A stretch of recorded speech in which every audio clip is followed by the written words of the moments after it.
Netaji Subhas open university UG BDP first year semester 2 suggestion দিচ্ছি। History honours paper 3 suggestion দিচ্ছি, সাথে study material দিয়ে দিচ্ছি। ম্যাক্সিমাম প্রশ্নের উত্তর তোমাদের দিয়ে দেওয়া হচ্ছে এবং লিঙ্ক ডিসক্রিপশনে রয়েছে, পাসওয়ার্ড ভিডিওর মাঝে বলে দেওয়া হবে। তো প্রথমে গুরুত্বপূর্ণ প্রশ্ন আলোচনা করব আমরা। তো ফার্স্ট রয়েছে 10 নম্বরের যে প্রশ্ন, সেগুলো নিয়ে আলোচনা করা যাক। মৌর্য সাম্রাজ্যের পতনের কারণ লেখো। অশোক কতটা দায়ী ছিলেন? এই পতনের জন্য অশোক কতটা দায়ী ছিলেন, ভেরি ভেরি ইম্পর্টেন্ট।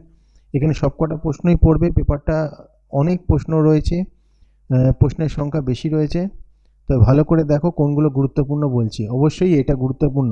অশোকের ধর্মের প্রকৃতি বা বৈশিষ্ট্য আলোচনা করো। অশোকের ধর্মের মূল বৈশিষ্ট্যগুলি আলোচনা করো। গুপ্ত যুগকে সুবর্ণযুগ বলা হয় কেন? গুপ্ত সাম্রাজ্যের পতনের প্রধান কারণগুলি আলোচনা করে। এগুলো কিন্তু সবকটাই গুরুত্বপূর্ণ। আর এই দুটোর মধ্যে গুরুত্বপূর্ণ বেশি হচ্ছে এইটা, গুপ্ত সম্রাট সমুদ্রগুপ্তের কৃতিত্ব।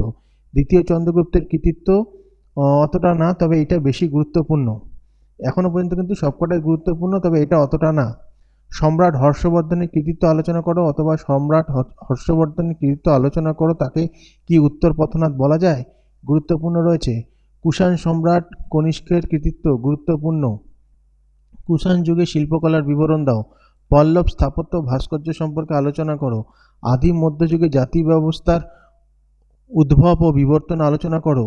আদি মধ্যযুগে স্থাপত্য ভাস্কর্য এবং শিল্পকলার বিবরণ দাও, অথবা আদি মধ্যযুগের ভারতের স্থাপত্য বিষয়ে আলোচনা করো। আদি মধ্যযুগে ভারতের সামন্ততন্ত্রের উদ্ভব সংক্রান্ত বিতর্কটি আলোচনা করো। এইটা কিন্তু গুরুত্বপূর্ণ। মৌর্য শাসন ব্যবস্থার উল্লেখযোগ্য বৈশিষ্ট্যগুলি আলোচনা করো, গুরুত্বপূর্ণ রয়েছে। জৈন ও বৌদ্ধ ধর্ম সম্বন্ধে লেখো, এটাও গুরুত্বপূর্ণ। তাহলে যেগুলো বেশি গুরুত্বপূর্ণ বললাম, দাগ দিয়ে দিলাম, সেগুলো কিন্তু ভালো করে পড়বে। মান 6-এর জন্য পড়বে গুপ্ত যুগের বিজ্ঞানের ক্ষেত্রে আর্যভট্ট এবং বরাহমির অবদান। দেখো স্টারগুলো দিয়েছি, সেগুলো ভালো করে পড়বে। বাণভট্টের হর্ষচরিত নিয়ে আলোচনা করো, গুরুত্বপূর্ণ রয়েছে। আদি মধ্যযুগে নারীর সম্পত্তি অধিকার কী ছিল? আদি মধ্যযুগে বিবাহ পদ্ধতি কেমন ছিল? আদি মধ্যযুগে মুদ্রা ব্যবস্থা কেমন ছিল? মধ্য গুপ্ত যুগে ব্রাহ্মণ্য ধর্মের পুনরুত্থান কীভাবে হয়েছিল? দ্বিতীয় পুলকেশীর কৃতিত্ব আলোচনা করো, ভেরি ভেরি ইম্পর্টেন্ট। স্কন্দগুপ্তের কৃতিত্ব ভেরি ভেরি ইম্পর্টেন্ট। কৌটল্যের অর্থশাস্ত্র গুরুত্বপূর্ণ। মেগাস্তিনিসের ইন্ডিকা গুরুত্বপূর্ণ। গান্ধার শিল্প গুরুত্বপূর্ণ রয়েছে। মথুরা শিল্পকলার বৈশিষ্ট্য কী? পল্লব ও চালুক্য সংঘর্ষের বিবরণ দাও, গুরুত্বপূর্ণ রয়েছে। প্রাচীন ভারতের শূদ্র ও বৈশ্য সম্প্রদায়ের উত্থান সম্পর্কে আলোচনা করো। অশোকের কলিঙ্গ আক্রমণের গুরুত্ব কী? Very very important. আদি মধ্যযুগের গিল্ড ব্যবস্থা কী? জমির মালিকানা সংক্রান্ত বিতর্ক কী? মধ্যযুগের শিল্পকলা সম্পর্কে আলোচনা করো, গুরুত্বপূর্ণ রয়েছে। গুপ্ত যুগের মন্দির স্থাপত্যের বৈশিষ্ট্য কী? গুরুত্বপূর্ণ রয়েছে। এগুলো হচ্ছে গুরুত্বপূর্ণ প্রশ্ন, এগুলো খুব ভালো করে পড়বে। পরীক্ষা চলে এসছে, পারলে সকল সাজেশান সলভ করার চেষ্টা করবে।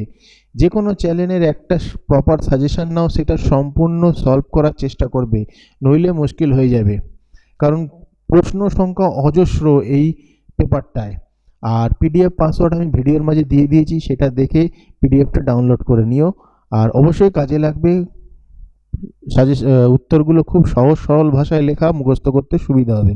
ভিডিওটা ভালো লাগলে লাইক কমেন্ট শেয়ার করে দিও, আর কোনো প্রবলেম হলে অবশ্যই জানিও।